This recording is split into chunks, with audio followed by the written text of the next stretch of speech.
What's up, everybody? Metal Dave Glessner here, along with my co-host Jason McMaster. Welcome to another episode of the Talk Louder podcast. Today, we are joined by Frank Hannon, guitar player for Tesla. And man, what a treat it was talking to him. He is the chillest dude. He joined us on a Sunday, which I thought was great because typically people try to keep Sundays to themselves and don't do business and don't want to talk shop and all that sort of thing. But Frank was more than gracious. A lot of great stories. He's got a tour coming up with Tesla. They'll be out in March. You can check their website for tour dates. And yeah, just a chill dude. So much fun to talk to. And we covered a lot of history. We talked about the Texxas Jam. Who knew his father-in-law was Dicky Betts from the That Allman Brothers? everyone who is that. listening and watching can both see me and Dave shit and fall back in it. Yeah, exactly. When he Apparently, this said is that, not. Yeah, my and father-in-law is a guy named Dicky Betts. I don't know if you guys know who that. I'm like, yeah. fuck, Yeah, that's and crazy. apparently he's been his father-in-law for 25 years or something Yeah, like that. So it's no secret, but I yeah. don't think you and I were prepared to hear that. And it was like, wow, what a trip. Yeah. So So, oh yeah, what do you do last night? Oh, I was jamming. Oh yeah, who was there? Oh, my father-in-law. Oh, that's awesome. Yeah, it's Dicky Betts from Allman Brothers. Wait, what? what? What? Yeah. Yeah, So yeah, the stories about just crafting songs when he's like 16 and 17 years old with name producers like Ronnie Montrose and Max Norman and people like that. And we get a little glint into that. We could have done a whole episode about that era of Tesla where they're kind of growing up in Sacramento area and yeah, sort of learning the ropes and learning how to be a kick-ass live show and things like that, which ultimately had a lot to do with the developing of their songwriting and their live show and becoming that local band that always gets to open for the cool A-level yeah, bands that are coming through your town. yeah, He talks a little bit about that. It's really cool. Frank is really old school, just underline old school. He's fucking old school. yeah. He loves guitars. He loves to talk about guitars. He loves to talk about songwriting. He's a music man through and through. Uh, Yeah. And I uh, think Tesla's one of the things people love and respect about Tesla is they never really catered to the times necessarily. They had their heyday, of course, in the 80s when hair metal and glam metal and all that was kind of all over MTV and on the radio, whatever. But they stuck right in there and held their own. And I think it served them well because all these years later, we're talking about their songs, not right, what pants they wore or what their hair looked like. right. And yeah, you get that vibe talking to Frank. He is like, he even says on his website, he calls himself a heavy metal hippie. And it, Yeah, it makes perfect sense. You could yeah. totally see this guy just totally going through his record collection. It's probably full of Allman Brothers and Skinner and, vintage Aerosmith and that sort of stuff. Yeah, I So, mean, I know a few people like that. I have some friends that are kind of heavy metal hippies. They love Merciful Fate, but they do yoga and they accompany belly dancer. They play belly dancer music on a classical guitar and shit like that. And they're wearing a Slayer shirt. It's fucked up. yeah, But I think that there's something really cool about that. It's kind of down home and very earthed. That's a yeah, hard earthy. word to say. Yeah, Or it's very earthy yeah, and they're not afraid to dig into the dirt to grow something really good and true. And I yeah, think that something that we talk about in this episode, and you just mentioned the whole hair metal and glam metal, which are two terms that are just, I mean, what the fuck really is that? yeah, Um, Glam to me is, early Sweet and sure. Queen New York and Dolls. yeah Yeah, and yeah maybe but they're like kind of punk too because it's kind of, yeah. I mean, New York Dolls and Queen, they're, see what I mean, they're not the same kind of muso, No, right? not at all. Right. So there's more there's two kinds of whatever that glam hair or whatever you're trying to do with that. Yeah. But I understand that people like to eat something out of a box and look at the pictures on the box while they eat it. Yeah. I And mean, he's not from that at all. It's got to be just regular guy about to mow your lawn or fix your car and then kick your ass with a song they wrote. That's what I think the school Frank comes from. And I yeah. think it's where ultimately everybody in Tesla comes from. I think Jeff Keith used to be a truck driver. Cement truck drivers. Yeah. So Yeah. what the fuck? Right. Yeah. I just felt like I mentioned this to Frank during the episode. I've lost track of the fact that we're talking to the guy from Tesla. He was just such a chill dude. It was just like me talking to you or whatever. Just a really relaxed, fun guy. We covered a lot of ground. We talked about Tesla's appearance at the Texas Jam in 1987. We talked about their tours with David Lee Roth, Def Leppard, Motley Crue. As you mentioned, rubbing shoulders with Ronnie Montrose.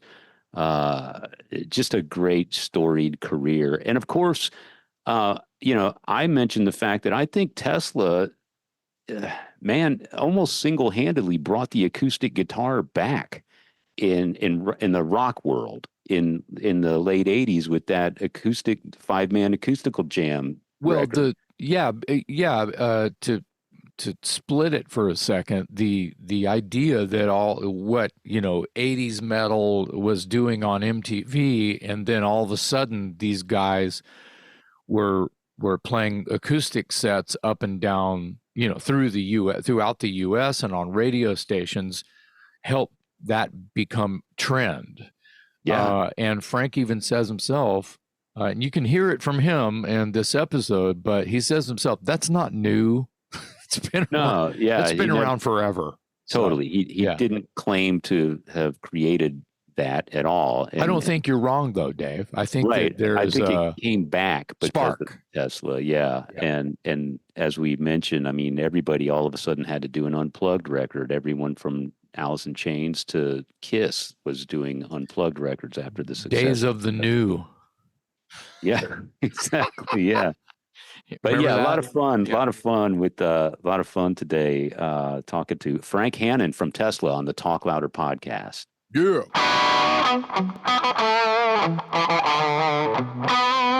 How are you, man? Hey, I'm doing great, man. I'm in Sarasota, Florida right now, and it's raining. So it's kind of forcing me to take it easy today. Otherwise, I'd be out there going crazy doing some work. But this rainstorm is forcing me to take it easy, which is something I don't do very often. Gather no moss. I like your style. What are you working on when you're outside and the weather's nice? My wife and I, we have a couple horses, and so I'm usually doing something involved with that, like either loading hay, stacking hay bales, cleaning stalls, or getting them out and working them, and spending time with them. But either that, or I'm currently working on building a studio. We're going to start an electrical job here. We're going to dig a trench that's about probably 600 feet long to get from one end of the property to the other, and try to get a studio built here in Florida, because my studio that I've worked in for the past 30 years is in California, and we've recently just relocated here. All right. Yeah. Wow. I didn't know you were living in Florida. I knew you were into horses. How did that interest come about? Is that something from your childhood, and how many do you own? Yeah. When I was a kid, my mom married a guy who, and my mother too, as well. They were into some farm style living. All right. Ironically, in the burbs of South Sacramento, there was some areas of the ghetto there that had some open fields and space to have animals there. And we had chickens and pigs and cows and different things throughout my childhood in the 70s. But I always loved playing with the horses. We had a horse named Colorado that I used to go out and sing John Denver songs to, you know, Colorado, Rocky Mountain High. And he would come to me and listen to me do that. And I would, you know, jump on him and hang on for dear life. You know, but it was recently that I learned really that how much I really didn't know about horses until I met my wife, Christy, who grew up on a horse farm in Georgia. Her dad is a guitar player from the Allman Brothers, and they had a farm in Macon, Georgia, and a bunch of horses, and her mom took care of those horses. And then we've been married for 24 years, and she and I really got into horses. We both had horses as kids, you know, and stuff, you know, growing up in a farm lifestyle. But as adults, she and I have done some cowboy activities like the sport of cutting, and we've foaled some babies. We've got some mares. We brought a mare out here who was pregnant at the time, and she gave birth to a filly. You know, wow. So yeah, You're into it. Yeah, Your wife's dad plays guitar for the Allman Brothers. yes, sir. My father-in-law is Dicky Betts. Wow! Whoa, dude. Yeah. Is that? Didn't I mean, see that coming. Common knowledge? No, not. You know, people that know me, some people, you know, it's common knowledge. We've been married for 24 years, so yeah. Wow. I had no idea. That's crazy. Hey, father-in-law, let's jam. Hey, do you remember I can tell you some stories. You know, he's been great to me. When I first met him 20 something years ago in a hotel in Las Vegas, we jammed all night that week. It was a lot of fun. And you know, Dicky is the guy that motivated me as a guitarist to really focus on also being a lead singer. You know, because Dicky sang Ramblin' Man. Yeah. He sang a lot of their hits, you know, Revival. Even though he had Greg Allman and was in the Allman Brothers, he's a guitar player that sings lead vocals. And I have always done that too ever since I was a kid. But Tesla's got a great lead singer with Jeff Keith. Yes. And just like Aerosmith has, you know, Steven Tyler, or the Stones have Mick Jagger. What's his name? Yeah. But as a guitarist, I consider myself to be more like a Joe Walsh or a Peter Frampton or a Rick Derringer, or, you know, a Dicky Betts, a guy who writes songs and also sings a lead vocal. And so Dicky really motivated me to do that. One night we were jamming and we were passing the guitar around in the hotel room and partying, and anytime the guitar would come to me, I would just finger pick and, you know, not sing. And he was yodeling and singing Hank Williams songs, and we were having a good old time. And he freaking smacks me, "Hey man, how come you're not singing? Why don't you sing a song?" And then he told me, he says, "You gotta sing." And he was right, because when you're a guitar player, you got to sing if you want to, you know, get your voice heard. And that's why I do things like Love Is Alive. Have you guys heard my new single, Love Is Alive? Yeah. I've not yet. I need to catch up.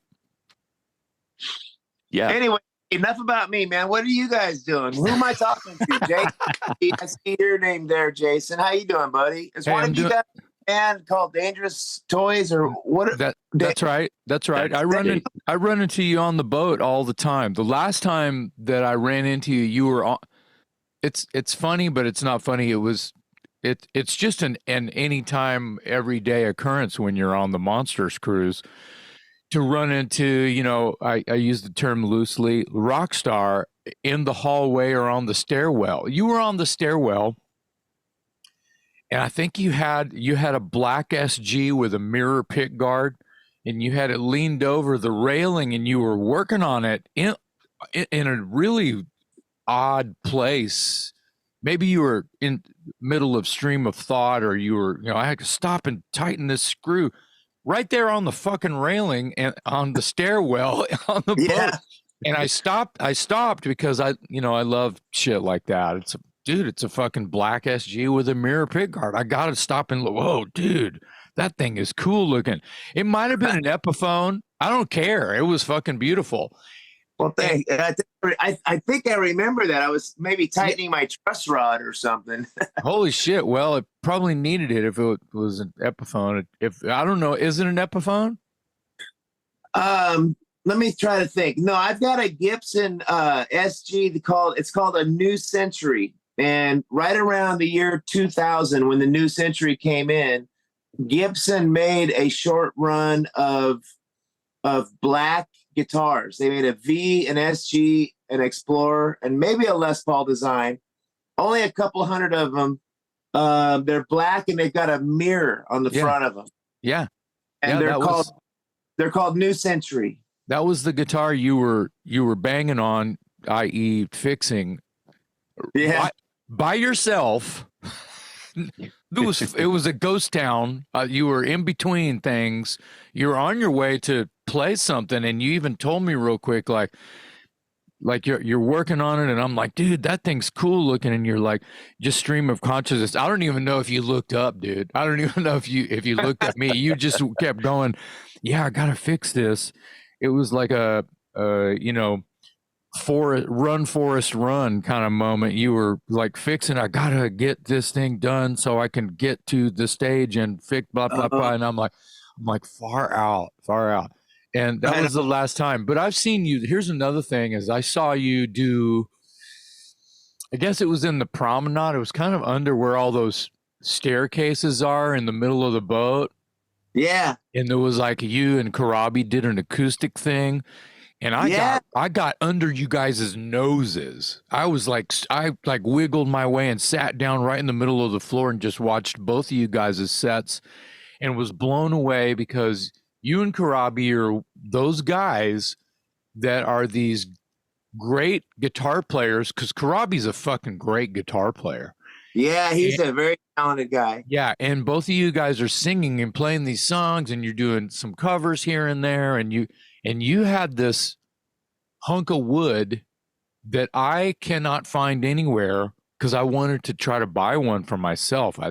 I found it kind of inspiring to have like a prop of some kind to keep time, and it was called a front porch. Is that right? Yeah, that's called a porch board. Porch board. I'd never seen one of those before. And so you're keeping the beat and you're stomping on it and you're just, doing your thing. And I'm like, fucking that. And you could hear it through the PA, cool, cool, cool. And it just made it authentic, especially playing like bluesy shit. I imagine myself out in the sticks, watching some dude bang on a 3-string broken guitar, just on the front porch singing songs all day. And I was like, it just made it more authentic. Anyway, it was really cool. And I love bumping into you on the boat because you're very fan friendly. And everyone seems to, you just high five everybody and anybody. And I think that's a really cool way to be. Well, right on. Thanks, man. That's good to hear, bro. Yeah, we do try to acknowledge and be friendly. It's tough on that boat because there's nowhere. It's like everyone's crammed on there.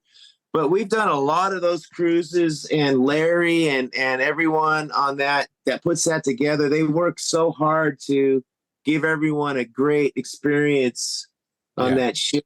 And I want to say we've done at least 10 of those cruises easily.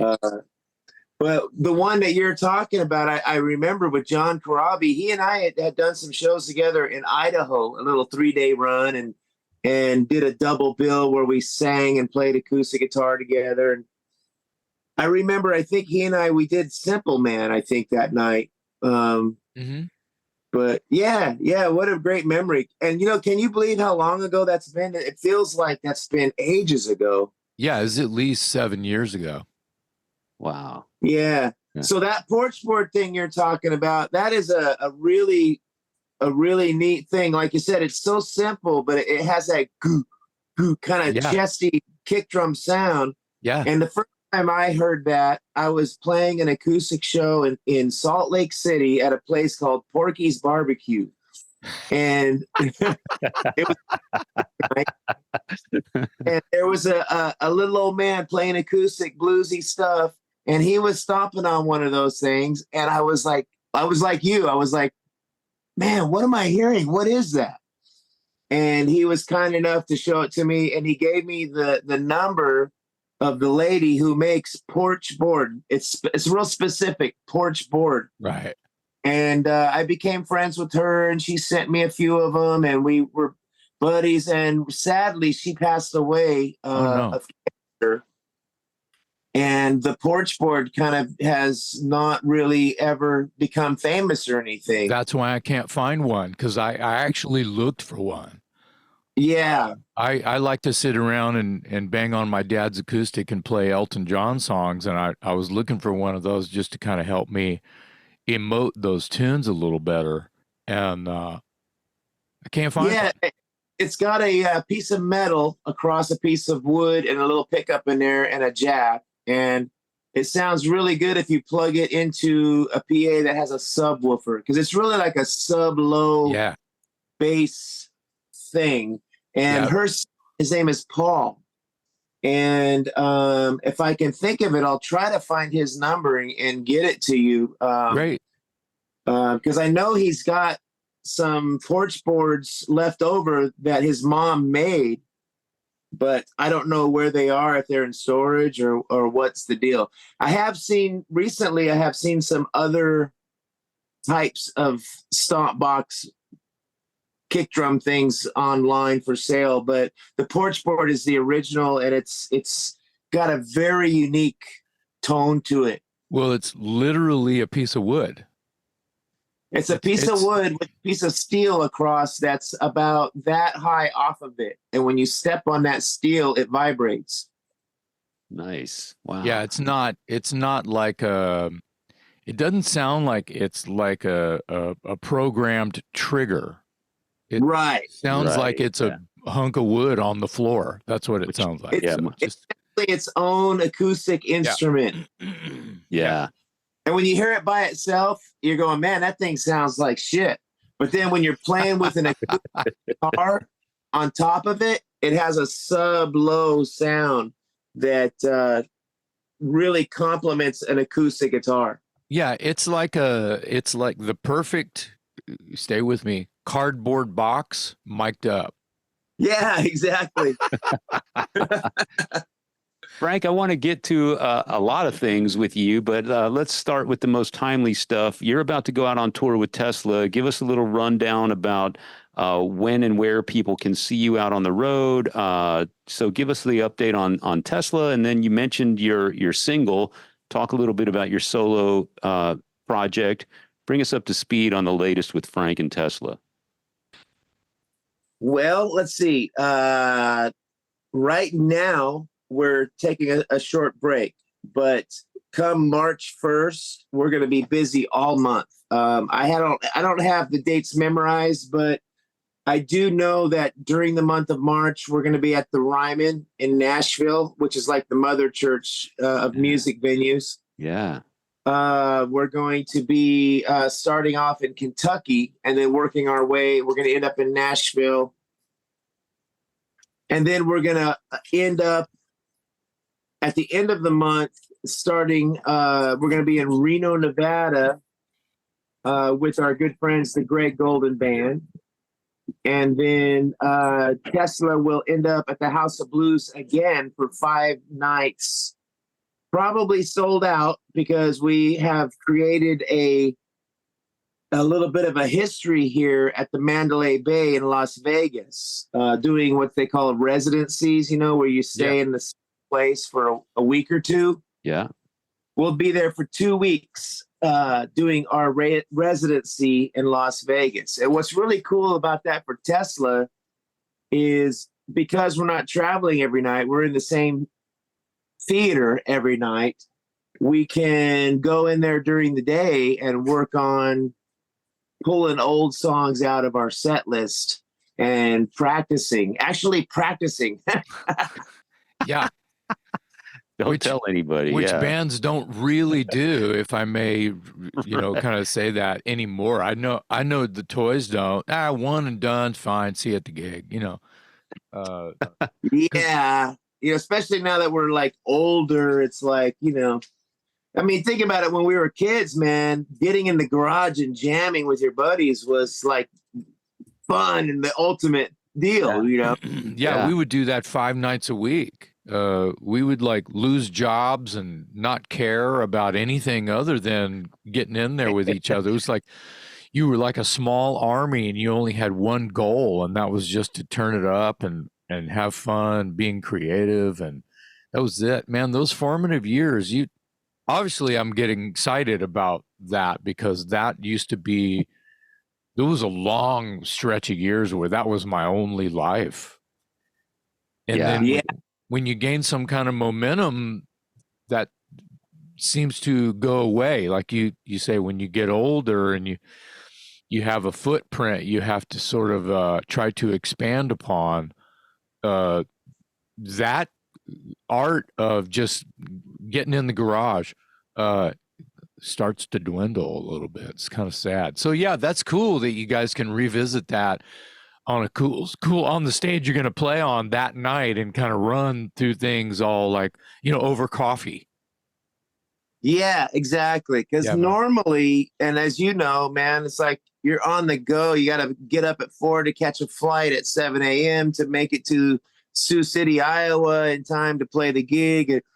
Or, if you're luckily enough to be on a bus, you got to be on the bus at midnight and the truck is loaded and everybody's got to try to get in their bunk. And then it's when you're at a residency like this, you can show up at noon and have coffee, talk about what songs you want to try to play. And so with Tesla, we're looking at,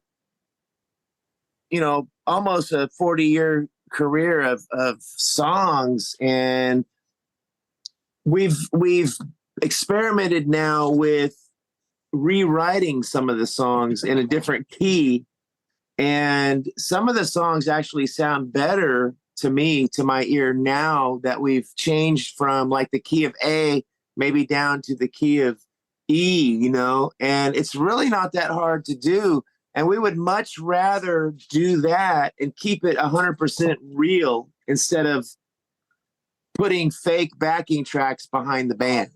Of course, or even change the melody, repitch the melodies to where, sometimes that can not work either. But when you're playing it a little bit lower, but keeping the song intact with, like you said, it's all natural. You guys are a live band. I saw you guys in like 93, I think it was, here in Austin, Texas. And it was a free ticket. And a lot of my friends had your first record and their bands covered Cowboy, and it was great. But I was a tag along to go see you guys live, just not knowing what to expect, open-minded. And I sat up way up high in the nosebleeds and got my ass kicked. You guys totally killed it. And I said to my partner, I was like, dude, these guys are like seeing Aerosmith on a good day in 76. Wow, thanks, buddy. I was like Googling a great review before there was such a thing as Google, right? Right. Because I think some of you guys were barefoot. Maybe Jeff was barefoot. Probably running around barefoot. Yeah. And he was like a very, very, as we all know, he's very excitable, and he gets, he laughs a lot and he's cheeky and he's, and I thought that was really fun. It was like seeing Aerosmith when they were young and wily. And but you guys were tight, and Aerosmith maybe at that time wasn't so tight because they were a little higher than normal. They were a little taller than normal. Aerosmith was definitely a huge influence on us. Gosh, when I was a kid in 1978, when Aerosmith Live bootleg came out. Remember that? Oh yeah, my of God. course. Yeah. Such a great live album. Yeah. And when we were playing the clubs early in the 80s and we had some singers coming and going and we were going through changes, and then some girls brought Jeff Keith to the gig and asked me if he could sit in. He got on stage and I could hear him, the tone in his voice immediately. I was sitting next to him and I was like, oh, he's got it. He's got that thing. Yep. That thing that Steven Tyler's got. Yep. Yeah. And he ended up, playing with us, and we played around the clubs, like I'm sure you guys did a lot. Opening for every band that came through town. We were like the opening band, in this club in our hometown, and so we developed that opening band mentality of we're gonna kick as much ass as possible. And so our live shows became very energetic. And by the time we got on tour and we're lucky enough to open for David Lee Roth and Alice Cooper and people in 1987, Def Leppard, or those things that we were lucky enough to do, we had already developed ourselves as a very tight, high energy, kicking. Our goal was to kick ass kind of band, Oh yeah. That's why the lyrics on there. He's like, ready to kick ass. That was Jeff's philosophy. Yeah. What do you remember about the 1987 Texas Jam? Because I was there, and speaking of Aerosmith, you were on a bill. I believe the lineup was Boston, Aerosmith, Whitesnake, Tesla, Poison, and there might have been somebody else beneath that. What do you remember about that? Oh man, that is such a great memory. I've got some pictures of it, and that someone took from the side of the stage, and that was like a dream come true. It was because it was such a big stadium, Yeah. And I'd always seen pictures. Speaking of Aerosmith, I'd always seen photographs of Aerosmith playing these big stadiums, like so. That was really an intense 3-week run. We had rented a car and we had played all these small little places in Texas, Waco, Texas, College Station, El Paso, all these little college bars for 2 weeks. And then we drove into Dallas to play the Texas Jam at the end of it. And one of the great memories I have is meeting Brad Delp from Boston. Whoa. And what a sweetheart guy, I was such a fan. And I walked into the stadium the day before when we got there, and Tom Scholz was playing his organ for a sound check. Like all afternoon, it was just him up there playing, and it was echoing through the stadium. And I was just, I was 21 years old, a super fan, just sitting there listening to that, and just like, it was like euphoric. It was crazy. Wow. So that's a great memory. And then another great memory from that Texas Jam is when we were having dinner with the record company, and Steven Tyler and Joe Perry were sitting at the table across from us. Oh. And Modern Day Cowboy came on the speaker system, and Steven Tyler looks at me and he says, "Is that you guys?" And I was like a little kid. Yeah. And he gave me the big thumbs up, and like he came over and gave us a hug. And so that was like, wow, Steven Tyler likes our music. Holy shit. Yeah. Wow. That's Hey, amazing. I want to show you what I'm into. I don't mean to be distracted here, but this is my trailer that I'm living in here. Yeah, I was noticing that. Yeah. But look at this thing. This is a French press, okay? And I'm jonesing. My new thing is coffee. Yeah, I was going to ask you about that. Good. Yeah, see this thing here? Yeah. And, have you guys seen these before? Yeah. Yeah.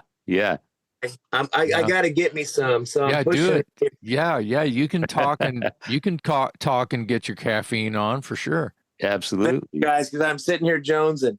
No. And I want to show you this. This is my Love is Alive coffee mug. Yes, tell us about that. I alluded to that earlier, and we got a little sidetracked. So bring us up to date on your solo music. Well, I just recently released a cover of Love is Alive, the old song by Gary Wright. Mm-hmm. And my friends were encouraging me to do it because we had jammed on it in the garage, and they thought that I sang it pretty good. And me not really being a confident singer, I went along with it. All right, let's do it. And sure enough, it felt really natural to my voice and stuff. So we ended up recording a version of it in my garage back in 2018. When I say we, I'm talking about Kelly Smith as a drummer, Nick Nichols as a bassist, and Billy Rainey as these are guys in my hometown of Sacramento. Okay. Yeah. And they play with me, and they're my good friends, and we jam. Anyway, last year when Gary Wright passed away, and I'm a huge fan of Gary Wright, Kelly reminded me, hey, remember we recorded that song?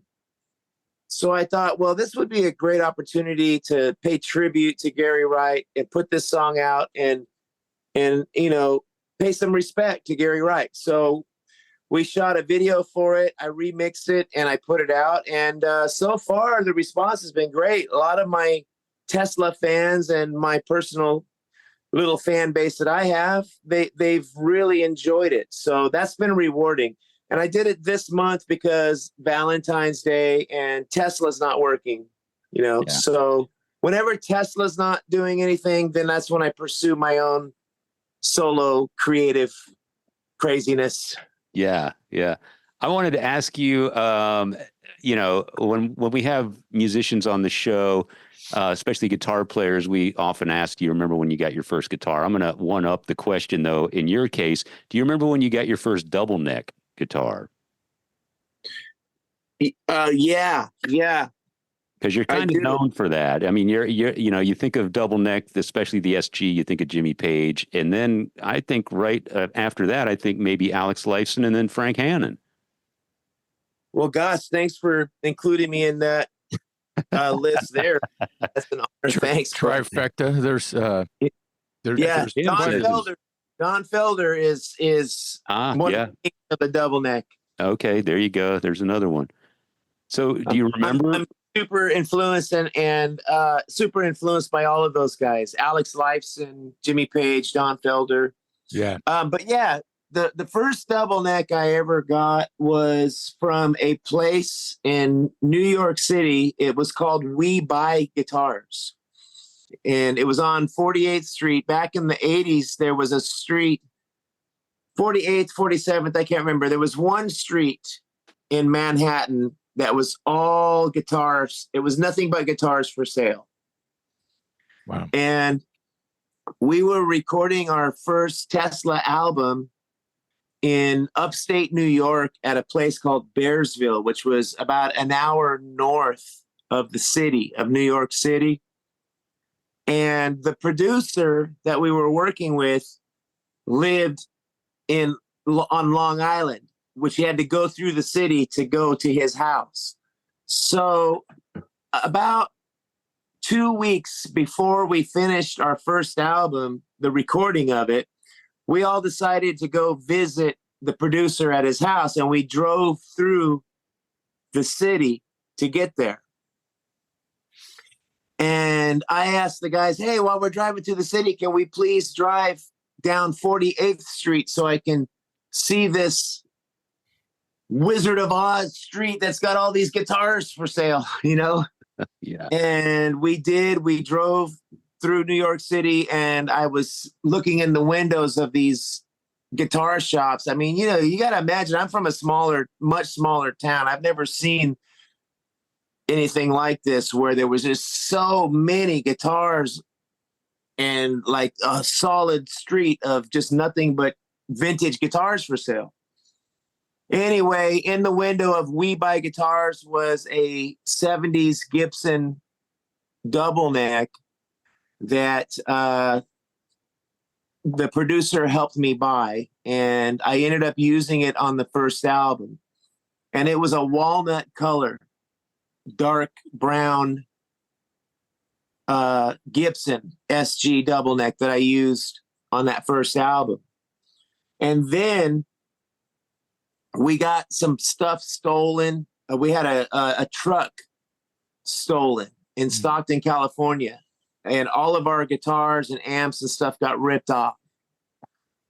So I wanted to get another double neck, and I was on the tour with Def Leppard, and Steve Clark saw me sitting in the lobby of the hotel and invited me to tag along with him to go to the Gibson factory in Nashville.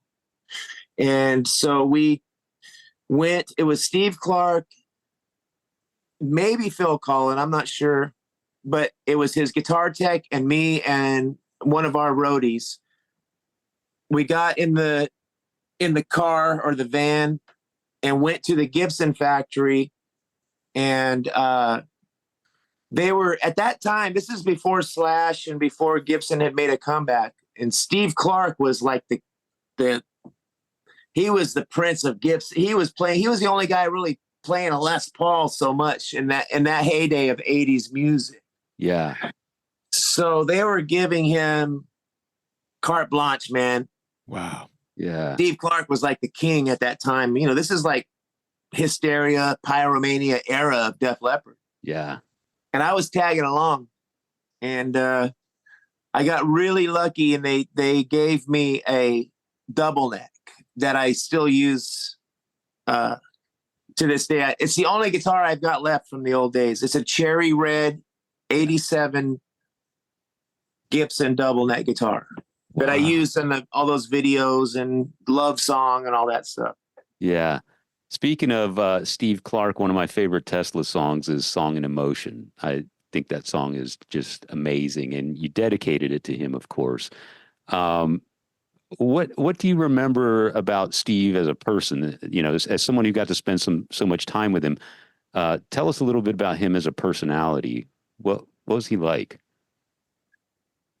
Man, he had one of those grins, you know, like you couldn't understand anything he was saying because he had such a thick accent. And I'm like, what? I don't understand what he's saying. But he would grin while he was saying it with those, you know, big eyes and stuff, and just made you feel good. He would hang out with us in the lobby of the hotel a lot, in the bar especially. Sadly, that's what got to him, was drinking. He you know, he was such an enigma, a stage presence. He just had his riffs and his songwriting, but he was very quiet, but always smiling. And he actually gave me an SG guitar. The first time anybody of that level had ever given me a guitar. He had an SG, and he saw that I liked SGs, and he came to me one day. I couldn't understand a word he was saying, but he had a guitar and he handed it to me and gifted it to me. Wow. That's awesome. That's amazing. I mean, one time he was telling me this story. We were in the bar drinking whiskey, and it was me, him, and a couple people. And he was telling me a story about riding a dirt bike, because he had heard that I rode a dirt bike and that I had broke my leg. So he was carrying on and making all these hand gestures, and he told me he rode a dirt bike and he rode it up a tree. He was like, "Oh, I don't want to go to a tree, bike." I love that. I mean, you guys did some really high-profile tours back in those days. I mean, you went out with David Lee Roth, you went out with Motley Crue. What do you remember about those tours? Because, I mean, did you get to spend any time with Roth or any of the Motley Crue guys? Or was it kind of ships in the night? You just show up and play the gig and move on to the next city? The David Lee Roth tour, now you got to remember, that was on the Eat 'em and Smile, man. David Lee Roth was the biggest rock star on the planet at that time, with Yankee Rose, and he had Steve Vai in the band. Yeah. So he was really guarded, man. I mean, he had security around him. He would walk in and go get escorted straight to the dressing room. We didn't see him at all until the very last night of the tour. We got invited to David Lee Roth's hotel room. And what happened then? Well, he had a fingernail on his little pinky that was like a couple inches long. Yeah. And he utilized it. Let me just leave it at that. And he would go like this. There you go. Here you go. Yeah, yeah. And what about the Motley Crue tour? Because they were at the top of their game at that time too. I think was it Girls tour or Dr. Feelgood? It was Dr. Feelgood, and Motley Crue, ironically, at that point had gone to rehab. Oh, right. And yeah. there wasn't a whole lot of fingernail action on that tour. Right. They were straight. And Mick Mars was the coolest guy in the band. And he's another guy like Steve Clark who I think maybe they liked the way I play guitar. I don't know, but they would befriend me because of guitar. Like we were like guitar brothers, right? Yeah. And they would invite me. Mick Mars invited me to go guitar shopping with him. And I'd be sitting in the lobby and he would walk by. Hey, you want to come and tag along? And I did. And I would go guitar hunting with him. I think like in Minneapolis, we went to this vintage guitar shop and he bought me a phase shifter pedal. I'll never forget. It was made by Maestro. It was one of these big giant Maestro with knobs on it, vintage phaser pedal. And Mick bought me that just, as a gift. Cool. Tommy Lee was really friendly. And we would go to after hours bars after the show, but he was sober at that time, briefly, I think. And we would go jam local. We would find where a local band would be playing, and we would go jam, and it would be songs like Helter Skelter or, Rock and Roll by Led Zeppelin, the old jamming bar band stuff, but it was a lot of fun. That's and they all treated us really good. Every band that we opened for back in the heyday, Bret Michaels, CC DeVille was hella cool, man. We did a lot of dates with Poison back then, and CC DeVille would always give us the leftover pizza that they had in the dressing room. Hey guys, I know you're hungry. Take this pizza. That's a good impression. Obviously, you spent some time there. Yeah. And back they had two buses. They had Bret Michaels and Ricky Rocket on one bus, and they had Bobby Doll and CC DeVille on the other bus. And one was the good bus and one was the evil bus. Uh-oh. And, which was which? I guess. Let's just say that a couple of us ended up living on CC DeVille's tour bus for I can't remember how long. Yeah. It's all a blur. I remember that show I was talking about earlier, the Texxas Jam. You shared the stage with Poison that day. And I remember it was my first Texxas Jam, and there was 85,000 people there, and I'm on the floor and I'm down front because I was a huge Aerosmith fan. And I'm thinking I'm going to get to the venue, I'm going to weasel my way all the way to the front, and I'm going to stand there all day waiting for Aerosmith. I was dying about 45 minutes into it. There was no way I was going to make it to Aerosmith later in the day, right? So Poison is on stage, and they brought out Paul Stanley. You remember that? Yeah. So I'm like dying, man. I'm just about to collapse and die, and I'm trying to retreat through the crowd, and I'm trying to slither my way out because it's just jam-packed bodies, and they're like, ladies and gentlemen, Mr. Rock and Roll, Paul Stanley. And they bring out Paul Stanley. And I'm like, oh, man, I can't go anywhere now. Paul Stanley's here. And they did, I believe they did Strutter, and Paul played one of CC's guitars. And Paul's in street clothes, which you didn't see back in the day all that often, And I'm like, I can't leave now. So, I remember that being a big deal. And there's actually a snippet of that in the video for I Won't Forget You, the Poison video. There's a snippet of Paul Stanley coming out, and that day was just brutally hot, man. I mean, oh man, you're not kidding. It was so hot. Do you remember they had fire hoses and it was spraying everybody? Yeah. There's an Aerosmith video. I don't know if it's Ragdoll or because that was the tour that Aerosmith was on, was Done with Mirrors, I think. And it was Ragdoll or Permanent Vacation or something. And there's a video of Aerosmith where they got the fire hoses and they're spraying the audience on Texxas Jam on that day. It was so hot that day. Yeah, it was brutal. I don't know what I was thinking. Like I'm young and dumb and naive, and I think I'm going to go down in front and stake my claim, and I'm going to be front row when Aerosmith comes out 5 hours from now. Because you're a warrior. It's because you're a warrior. I tried, man. I gave it hell, but there was no way. Well, I was 20 years old. I hadn't turned 21 yet. How old were you when you were there? Yeah, you and I are about the same age. I think you're a year older than me. So I don't know how old I was at the time. That was 80. Okay, it was 87. So I was 20. I was 20 years old. Yeah. Were you born in 66? 67. Yeah. Well, depending on when your birthday is. Yeah. But so we were both very young and impressionable. And like, I think back on that time period, I can't imagine being that age again, man. I've been tripping on age lately. It's really bizarre to think that what we were all doing at 20 years old in 1987, man. Holy shit. Yeah, it was awesome, man. It makes me feel like we were all bulletproof back then, because we kind of were. I mean, you were putting things into your body that I don't even want to think about putting into my body right now. Jesus. I know, man. Terrible. So it kind of roundabout. I don't want to go back. Forward is okay with me, man.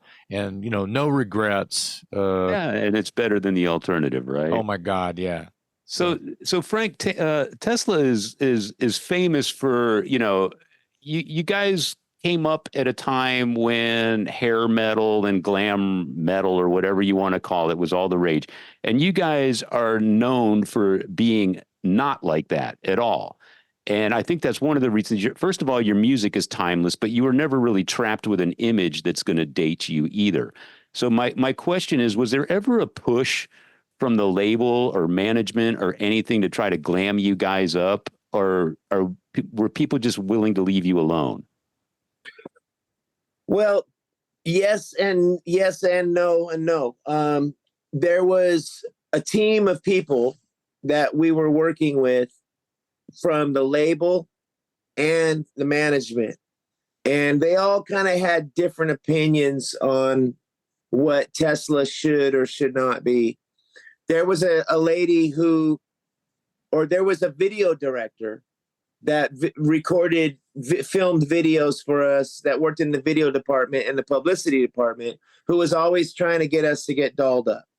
And they would bring clothes to the video shoots, real expensive stuff for us to try on and this and that. And we would always, feel at the time like we wanted to get more coverage on Circus Magazine and stuff like that. But then we had some very smart people like Cliff Bernstein and Peter Minch, who advocated for us just to only think about the music and don't worry about image, because they managed Metallica. And if you remember, Metallica at that time was a jeans and t-shirt. Cliff Burton was this gritty guy, James Hetfield. And they encouraged us to just be ourselves and to not go into that direction. So we were getting tugged back and forth by different people. But ultimately, Jeff Keith, our singer, was so adamant about keeping his lyrics real. And we were so much more into the idea of songs and making a full album of songs. Like back then, bands would only put 8 to 10 songs max. Our first album had 12 songs on it. So we were like really wanting to focus mainly on the music and not the image. But so it was back and forth, man. There was times where we would get advised by people to poof our hair up or put on some fancier clothes or whatever. But we never really felt too good about that. And so, but at the same time, we'd get frustrated because we would never got on the cover of a magazine. So yeah, it was like a catch-22, man. And then all of a sudden, when grunge came out and, the Black Crowes and, we felt we were more kind of along those lines, like the Black Crowes, more of a bluesy rock and roll band. But we came out at a weird transitional time. I mean, the late 80s into the early 90s. it's really undefinable. I mean, what is that era? Okay, it's not the glam era, it's not the grunge era yet. It's kind of like a changing period, and that's when we had our day, was during that changeover. Yeah, I mean, I saw you in an arena in Austin, Texas in '93, and you guys were killing it. And I've described you guys as, well, sometimes it even can sound derogatory, and I don't mean it that way when I say kind of home cooking rock, kind of like, Hey, I'll take that. you know what I mean? And it sounds like I'm going, they're just, it sounds like I'm calling you guys brown paper bag music, That's okay, buddy. I'll take that. But you get than plastic bag music. Hello, right? Okay, so we're talking about wood and wire, t-shirts and jeans, and shoes are optional. That was for Jeff, Yeah. Songs, bro. Yeah, that's right. That's right. Well, that's the only thing that matters anyway. If your audience is having fun because of what's coming out of the speakers, they're not going to talk about, hey, did you see those pants Jason was wearing last night? I don't give a shit about that, and neither should they. But I had fun with it too. I mean, I have to be honest. I had a seamstress make me some velvet pants, that barely fit. Oh yeah, sure. And they were bell bottoms, with some studs sewn on. So we have fun with it. It's kind of a balance. I think you got to find balance with everything, and so I feel very grateful that Tesla had found a balance between being musicians and also being entertainers, Yeah. And we're still doing it now 40 years later. So absolutely. I don't know. I feel very lucky, man. I wanted to ask you, I asked you earlier about your double neck guitar, but I think it's fair to say that Tesla actually brought the acoustic guitar back and made it cool among hard rock fans. And your album, 5-Man Acoustical Jam, was a huge blockbuster, and it set a trend. All of a sudden, I think that album did for acoustic guitars what Live at Budokan and Frampton Comes Alive did for live albums in the 70s. It was like all of a sudden everybody had to do an acoustic album. So what was the sales pitch on that album? Was it you guys trying to pitch the idea to the label, or was it the label pitching to you going, it sounds like a great idea, an acoustic album at a time when nobody's doing it? Because it had to be a hard sell. It was really a stroke of luck, Dave. Honestly, we would play in our music, like going back to our first album, as electric as that album is, I always added little acoustic solos and little intros and acoustic color on this thing. So our managers knew that we could play acoustic guitars, and we would do it out of convenience. Like you had mentioned the Motley Crue tour. All of our equipment was out on tour in a truck, and we got invited to play at a gig, and we didn't have any of our equipment, but we had some acoustic guitars. So we went and played acoustically at this gig, and the promoter loved it. And we would go to radio stations and play acoustic during the day. Well, we got really lucky by discovering the song Signs. Again, we're talking about songs. That's a great song. And we used to play it, and Jeff Keith sang it really naturally because he loved the lyrics. Yeah. And so it comes down, like we were just talking about, to the quality of a song and luck. And we would play Signs at radio stations during the day, long before it ever came out on that 5-Man Acoustic Jam album. And one time we played it in Boston on a radio station. And when we left the radio station, people were calling on the phone going, "Hey, what was that song that Tesla played on the acoustic guitar? What is that?" And the DJ had recorded it, and they started playing it again on the playback. And Signs from the radio station became a hit. Well,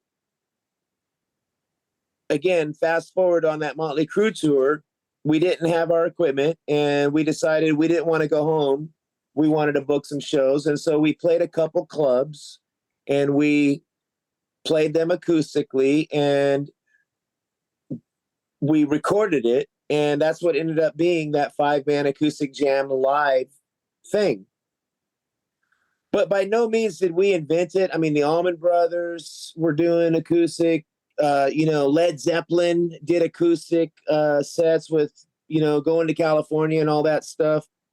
The Stones used to play acoustic sets in their show. We didn't invent it, but at that time, and the luckiness of the song, and Bon Jovi had just played Dead or Alive on a Grammy show or something. Mm-hmm. Richie Sambora had the double neck acoustic.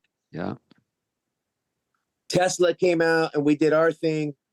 And then, yes, what you're saying is true. Eric Clapton put out his acoustic. Nirvana did Unplugged. MTV Unplugged came, and it turned into a trend. Yeah. Alice in But Chains. it was an accident. Yeah. Alice in Chains took that. Kiss took that. I think that Alice in Chains made a record that was acoustic, didn't they? Didn't they do an EP that was all acoustic? Is that Jar of Flies, or am I thinking of something? Okay. Or Sap? It became Sap. That's right. A trend, and the reason it did is because our 5-man acoustic jam was our first album and only album that sold 2 million copies. Bam. We had been touring on Mechanical Resonance, Great Radio Controversy. We had been working. We were so far in debt. We were broke. And then that 5-man acoustic jam album came out, sold 2 million copies, cost us nothing to make because it was live in a club. And we finally got a paycheck. Wow. That's an interesting perspective there. That could only come from an insider. Well, you gotta work to pay all that budget that you spent, Yeah. Oh, yeah. And back then they used to spend thousands. $250,000 just to make a video. Yeah. Oh yeah. They would use, which makes no sense. Film crews. Now I can use my cell phone here and make a video, and but back then it was crazy the amount of debt that we got incurred with the record company, and it was crazy times back then. I wanted to ask you, since we're from Austin, Texas, and basically the adopted home of Willie Nelson, you strike me as a kindred spirit. Have you ever met Willie Nelson, or especially now knowing that your father-in-law is Dicky Betts? I don't know. You strike me as a guy that would get along with Willie very well. Well, thanks, man. I met Lucas Nelson, his son. Yeah. And I'm a big fan of his. And I'll tell you my Willie Nelson story. I flew to Austin, Texas a few years ago because Blackberry Smoke was opening for Willie Nelson at the Austin city limits. Yeah. And I was their guest, and I had booked myself a New Year's Eve gig. And I sing about Willie Nelson on one of my solo albums, Gypsy Highway. I have a lyric in there about Willie Nelson. I'm a huge fan of Willie Nelson. Nice. Anyway, I'm backstage with Blackberry Smoke at the Austin City Limits Theater, and they have a curtain, and they have a line to get in to shake Willie's hand. And I'm in line, and I'm standing there, and we're walking in, and as soon as there's Willie. I see him right there. The security guard goes, "Nope, you can't go in." And I got blocked, and they freaking wouldn't let me meet Willie Nelson. Literally, he was 5 feet away. I couldn't believe it. Oh. Damn it. So I was heartbroken, right? So the guy that I'm with, he's a great friend of mine. Willie Nelson does the show, and he's out there. He literally walks to the barricade, and Willie Nelson's playing guitar, walks over to him and gives him a big hug. And he rubs that in my face every time. You got thrown out by security, and I got to hug Willie Nelson. Wow. So that never lets me live that down. No justice. No justice. I saw in your bio that you credit Ronnie Montrose for helping you start your career or something to that effect. Can you tell us a little bit about that? Yeah. Ronnie Montrose was based out of San Francisco at the time in the early 80s. And after he had had his fame with Sammy Hagar and the Montrose, legendary Montrose album, and we lived in Sacramento, which was about an hour and a half away. And there's a lot of musicians in Sacramento, and we had a manager, and there was a talent agency in our area that we belonged to.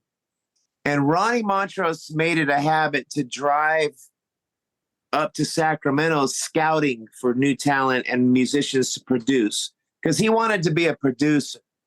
Back then, if you think about it, Mutt Lange and Max Norman, and that was the age of producing. It was Def Leppard, Mutt Lange was the big producer. Yeah. So Ronnie Montrose wanted to become a producer in the studio, and he was always looking for young bands. And he came up to Sacramento, and he saw us in a club, and he flipped out, and he took us out to dinner with our manager we had at the time.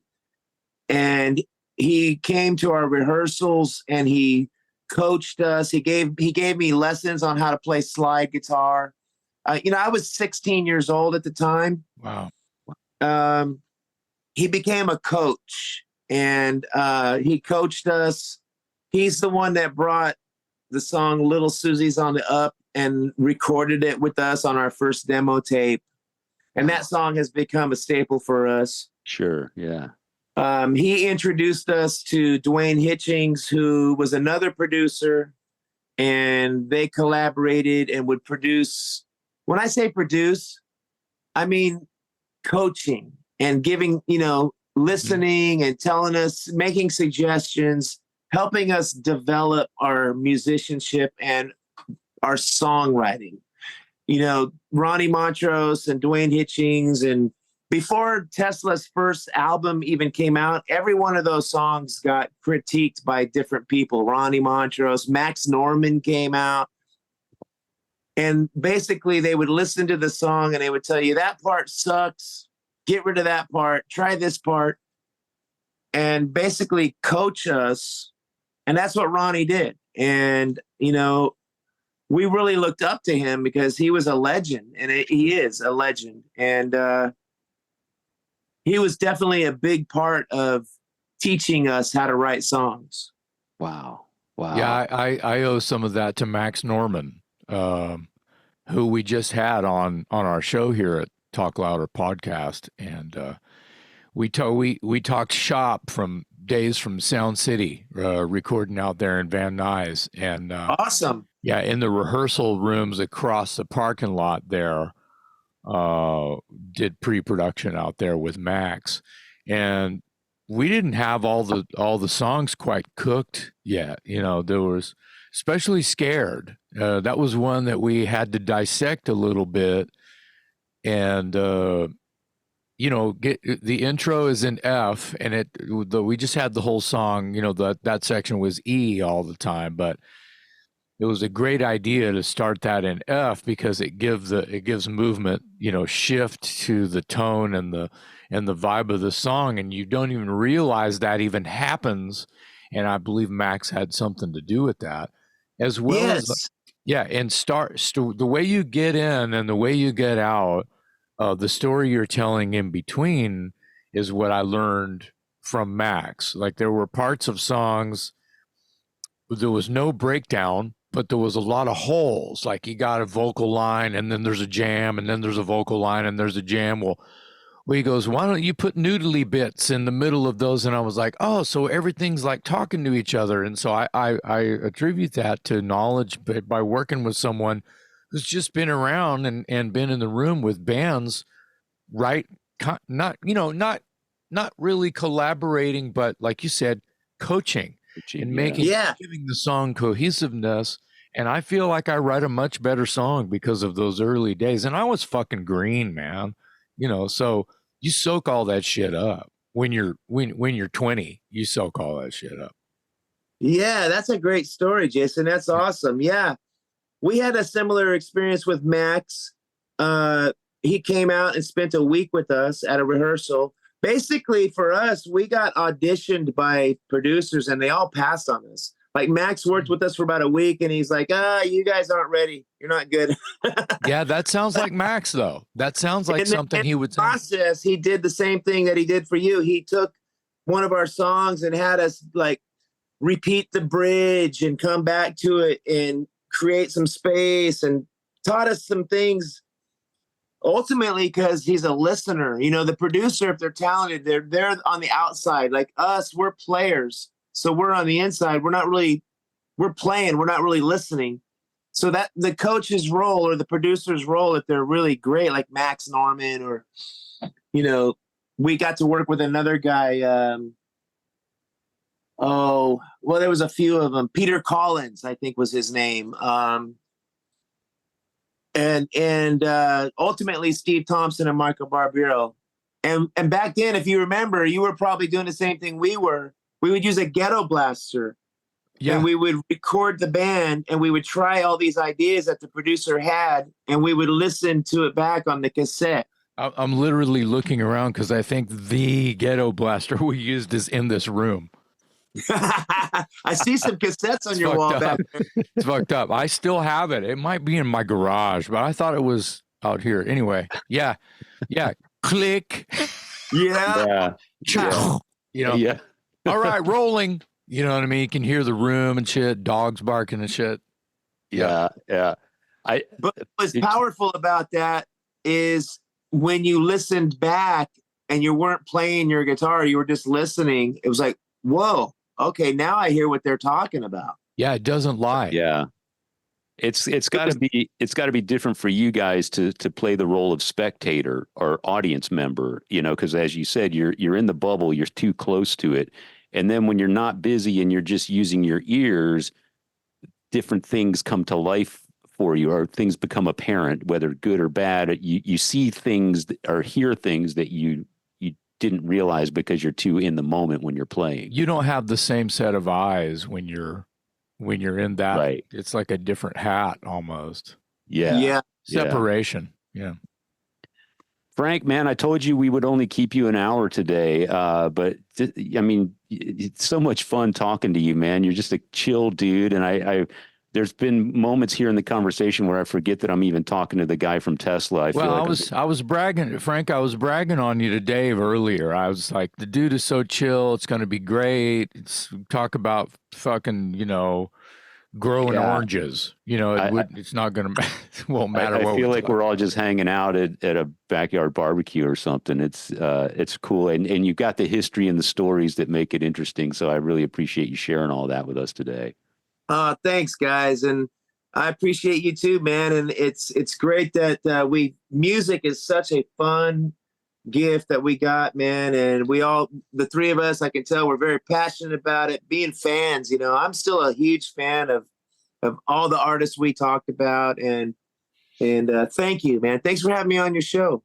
Oh, absolutely. Thank you for taking time out of your Sunday. I was really impressed and surprised that we got you on a Sunday, because I know guys like you are busy and you try to keep your Sundays to yourself and your family and all that stuff. So big thanks for that as well. So rainy out here, man. It's freaking wet. Oh, man. Oh, dude. Well, no wonder you're with us on a Sunday. You got nothing better to do.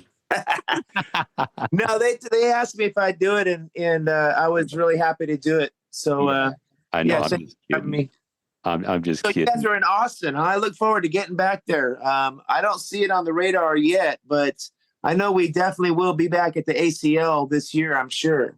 Oh, great. Well, I know you're coming to San Antonio, which isn't too far away. I saw your tour dates, and if you make it to Austin, that's even better. So we'll keep an eye out for you, and we encourage our listeners to check your website for upcoming tour dates. You're going to be out the entire month of March and maybe into April or something like that. You're going to be out there busy for a while, so people will have a chance to come see you. All that great catalog of songs. Say again? The Las Vegas residency is a good. Yeah, make it a vacation. Fly out to Vegas and see Tesla. And there's another one that's a big one that we're doing. It's Monsters on the Mountain. We were talking about the cruise. Yeah. Well, the same people that do the Monsters of Rock cruise are doing the Monsters on the Mountain Festival, and Tesla will be there. Yeah. Are you on the doing ship? Are you on the cruise this coming up? And you're not. Not this Okay. year. No, we're on the Right. mountain. Yeah, I'll be on the mountain. I'll see you on the mountain. Nice. All right. Well, you guys will have a reunion on the mountain then. There you go. And I'll look for Frank either in San Antonio or Austin. Man, we really appreciate you spending time with us today, man. It was so cool getting to know you a little bit and to pick your brain. Thanks for sharing all your stories, and congratulations on a hell of a career. I mean, you guys can look back. I think one of the things that people will always say about Tesla is that when the day comes that you decide to hang it up, you'll hang it up with your integrity intact. Never really catered to the trends. Always kind of stayed true to your vision, kept it about the songs as you've mentioned today. And I think people appreciate that. I know we do. So thank you for all that, man. Right on, guys. Right Peace on. out. Frank, on behalf of my co-host, Jason McMaster, I'm Metal Dave, along with our special guest today, Frank Hannon from Tesla on the Talk Louder podcast.